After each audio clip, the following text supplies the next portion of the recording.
Halo semuanya, balik lagi di channel Cerita Film. Seperti biasa, Mimin akan menceritakan sebuah film yang akan menghibur kalian semuanya. Baiklah tanpa berlama-lama, mari kita masuk ke alur ceritanya.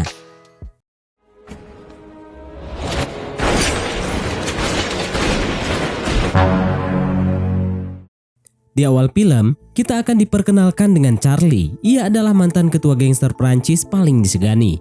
Namun sekarang Charlie sudah pensiun dan hidup damai bersama keluarganya. Pada hari itu, Charlie mengantar anak bungsunya ke sekolah. Ketika di dalam perjalanan, anak bungsu Charlie yaitu Anna meminta untuk menonton pertunjukan sirkus yang tengah beraksi di pinggir jalan. Charlie yang sangat menyayangi anaknya itu tanpa ragu menurunkannya di sana, sementara dirinya akan memarkirkan mobilnya di basement. Sesampainya di basement itu, Charlie sempat terpaku sejenak menikmati alunan musik kesukaannya. Kemudian ia turun dari mobil untuk segera menghampiri anaknya. Tapi tiba-tiba, sekumpulan orang bertopeng muncul lalu menembak Charlie hingga tergeletak.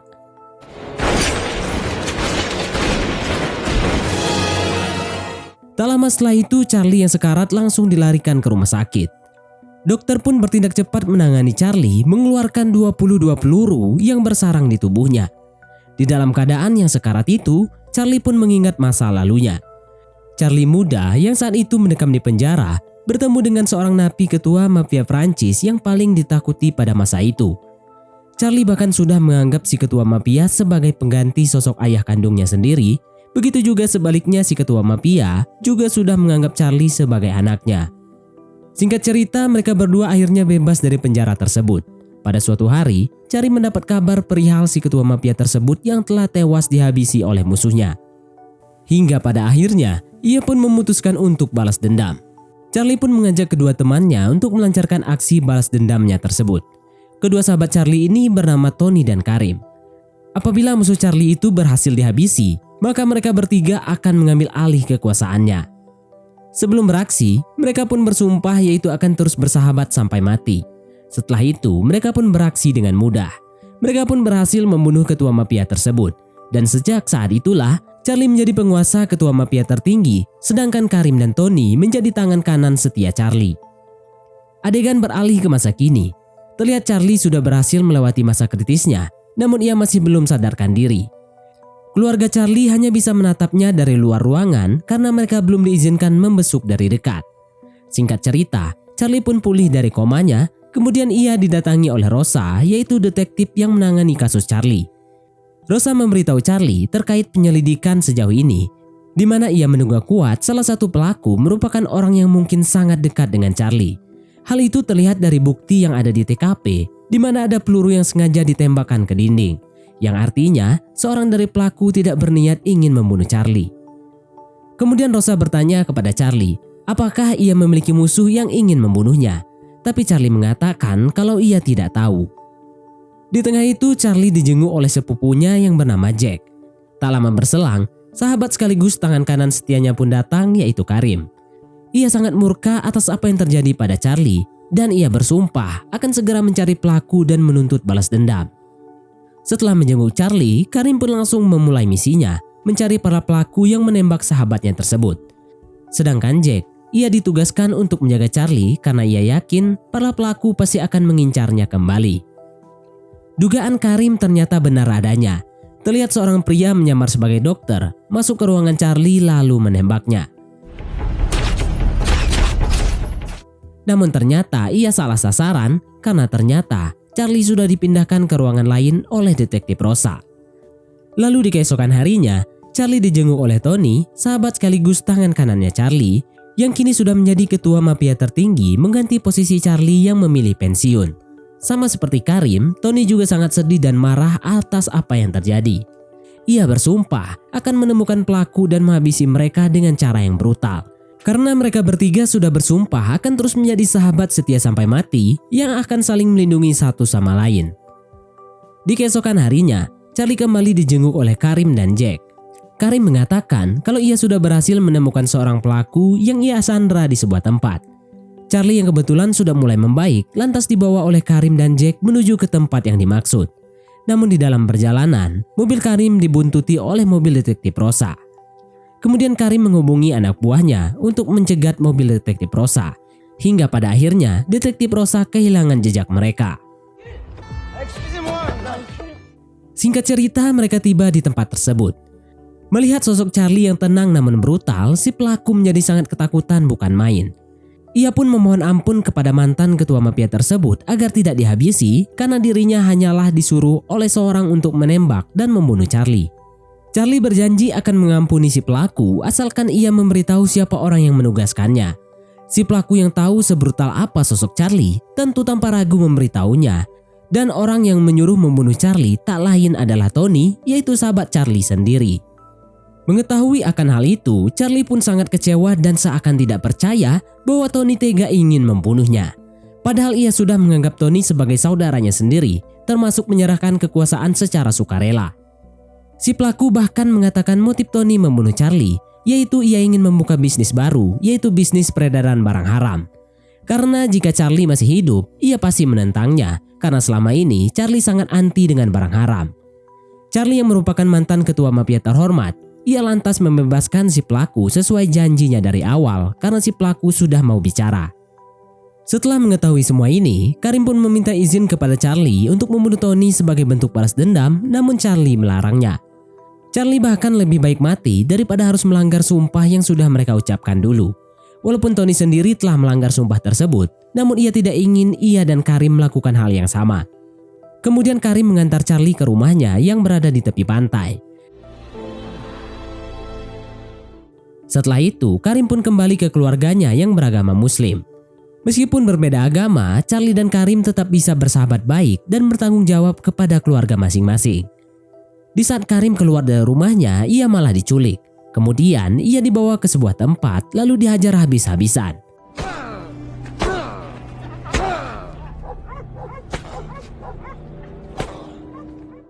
Mereka semua adalah anak buahnya Tony, termasuk Sandra yang tadi diampuni oleh Charlie.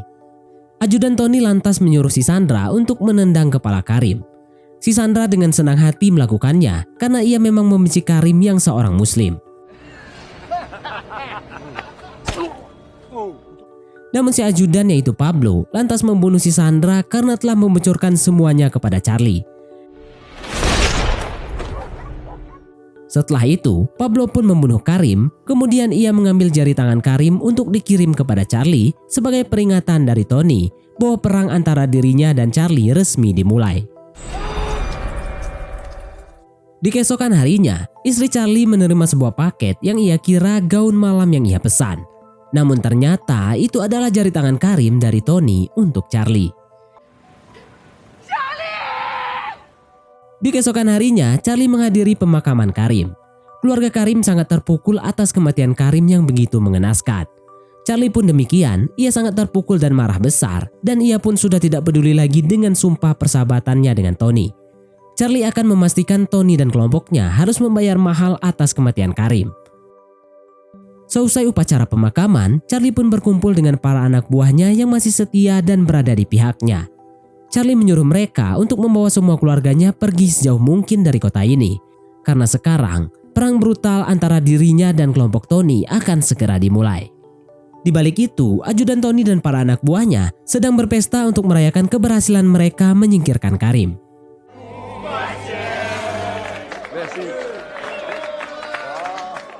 Namun di tengah itu, Charlie pun muncul sembari memegang pistol dan sebuah granat. Charlie memaksa mereka semua untuk mengumpulkan senjata masing-masing. Jika mereka menolak, maka granat tersebut akan diledakkan. Setelah itu Charlie menyuruh si pelayan untuk membuang semua senjata itu ke akuarium. Charlie menegaskan kalau ia akan membunuh mereka semua, namun sekarang belum waktunya karena Charlie menyuruh mereka untuk berpamitan terlebih dahulu kepada keluarga masing-masing sebelum mereka mati. Untuk membuktikan ucapannya bukanlah isapan jempol belaka, Charlie pun langsung membunuh salah satu dari mereka yang merupakan bujangan tanpa keluarga. Di keesokan harinya, seorang anak buah Tony yang sedang menjenguk makam anaknya, ternyata sudah ada Charlie yang menunggunya di sana sembari membawa senjata. Sebelum beraksi, Charlie mengatakan kalau ini adalah momen yang tepat bagi anak buah Tony untuk mengunjungi almarhum anaknya di alam barzakh.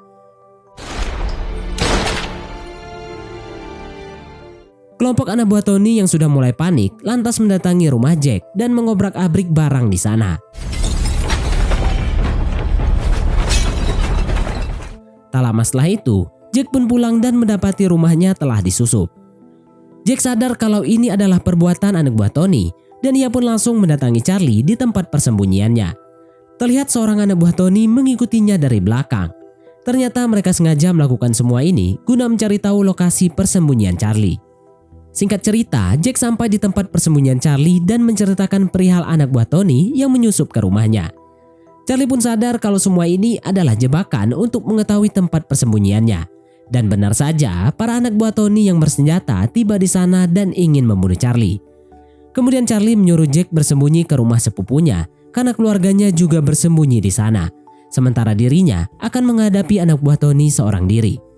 Namun di tengah baku tembak tersebut, mereka berhasil menangkap Jack. Sedangkan Charlie berusaha kabur dengan motornya hingga terjadi aksi kejar-kejaran yang diwarnai baku tembak.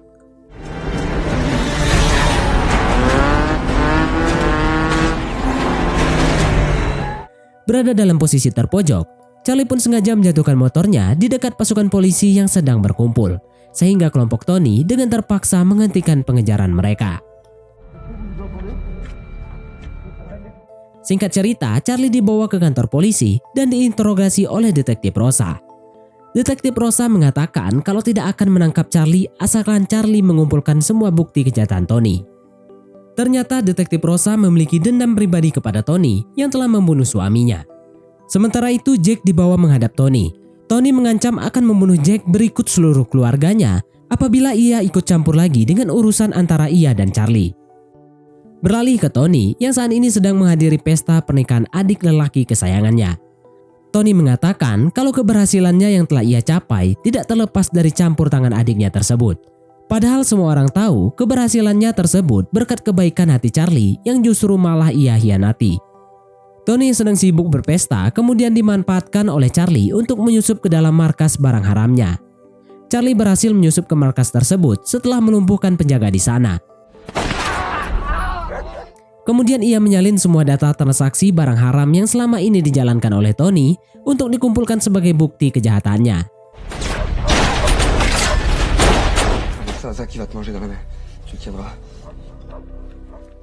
Adegan berpindah di keesokan malamnya. Tony pun dibuat murka bukan main setelah mengetahui semua data transaksi barang haramnya telah dicuri oleh Charlie. Kemudian ia menugaskan semua anak buahnya untuk menculik anak Charlie guna memaksanya menyerahkan diri. Karena Tony tahu satu kelemahan Charlie, yaitu orang-orang yang ia sayangi. Setelah itu kita berpindah ke adik Tony yang sedang jalan malam dengan istrinya. Ia dibuat kesal dengan satu mobil yang telah menghalangi alur jalannya. Kemudian ia turun untuk menghajar si pengendara mobil tersebut, namun inilah yang terjadi. Ternyata itu adalah Charlie yang langsung menembak mati adik Tony tersebut yang juga ikut andil dalam pembunuhan Karim. Beberapa hari kemudian, terlihat anak buah Charlie sedang menjemput kedua anak Charlie dari sekolah. Ketika mereka akan beranjak pergi, tiba-tiba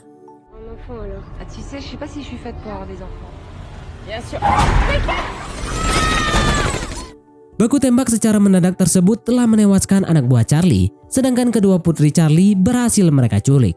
Pelakunya tak lain adalah anak buah Tony.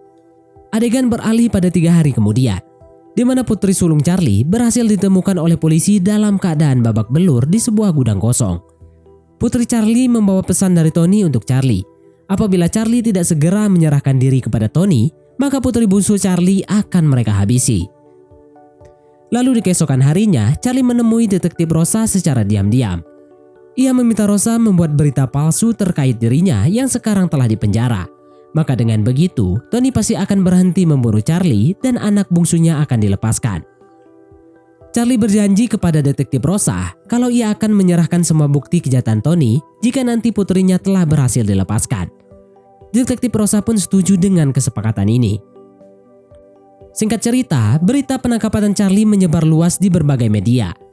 Namun ketika berita itu sampai ke telinga Tony, ia malah menugaskan ajudannya yaitu Fabio untuk tetap membunuh anak bungsu Charlie sebagai bentuk balas dendam karena Charlie telah membunuh adiknya. Setelah itu Pablo langsung pergi ke tempat anak Charlie disandra untuk membunuhnya sesuai perintah dari Tony.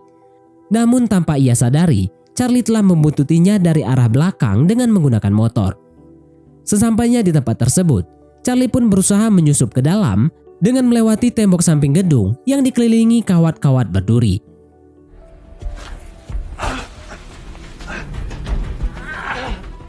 Setelah itu Fabio langsung pergi ke tempat anak Charlie disandra untuk membunuhnya sesuai perintah dari Tony. Fabio lantas menugaskan si penjaga untuk membunuh anak Charlie. Si penjaga yang tidak tega dengan keras menolak perintah dari Fabio karena anak Charlie hanyalah seorang bocil yang tidak berdosa. Menanggapi itu, Fabio pun marah dan berniat ingin menghabisi si penjaga. Namun si penjagalah yang lebih dulu bertindak. Setelah Fabio tak sadarkan diri, si penjaga bergegas melepaskan anak Charlie. Namun sialnya, Fabio sadar kembali dan langsung menghabisi si penjaga. Setelah itu, ia memasukkan anak Charlie ke dalam bagasi mobilnya dan berniat akan menghabisinya di tempat lain. Namun di tengah perjalanan, Charlie menyergap mobil Fabio dan berhasil membunuh ajudan Tony tersebut.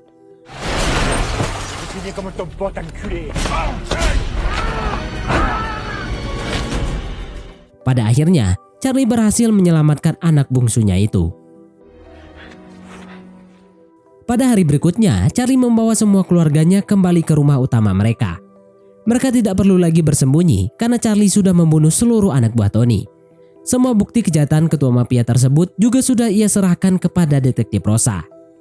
Beralih ke Tony yang baru bangun tidur dan mendapati keadaan rumahnya yang sepi karena semua anak buahnya telah mati. Lalu tiba-tiba Charlie muncul sembari menodongkan senjatanya. Merasa sudah tidak ada lagi harapan untuk kabur, Tony pun meminta Charlie untuk segera menembaknya sampai mati. Namun Charlie datang bukan untuk membunuh Tony, melainkan untuk membawa bendera perdamaian karena Charlie masih setia pada sumpahnya untuk menjaga persahabatannya dengan Tony sampai mati. Namun Tony malah memanfaatkan kelemahan Charlie tersebut dan berhasil membalikkan keadaan dengan membuat posisi Charlie terpojok.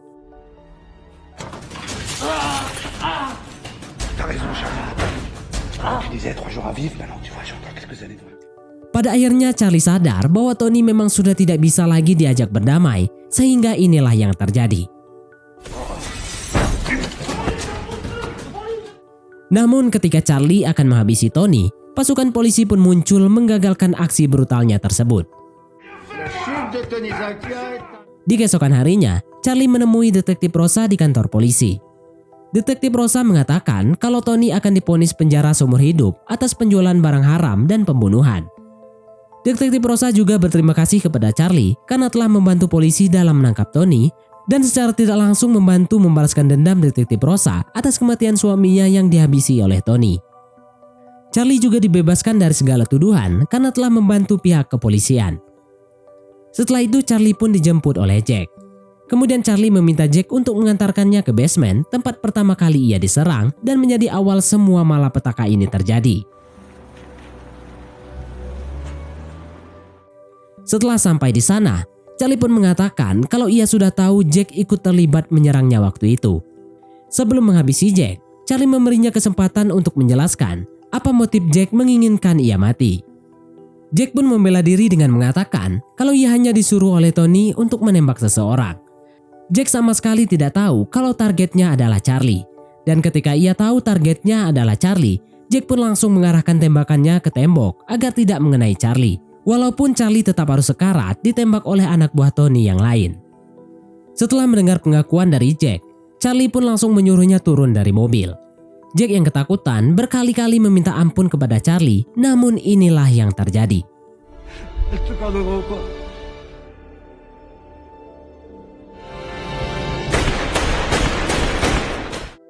Ternyata Charlie hanya mengarahkan tembakannya ke tembok seperti yang Jack lakukan waktu itu.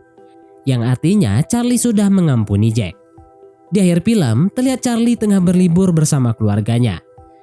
Impian Charlie ingin hidup tenang di hari tua akhirnya tercapai tanpa gangguan dari musuh, termasuk musuh yang berkedok sahabat atau saudara. Dan film pun tamat.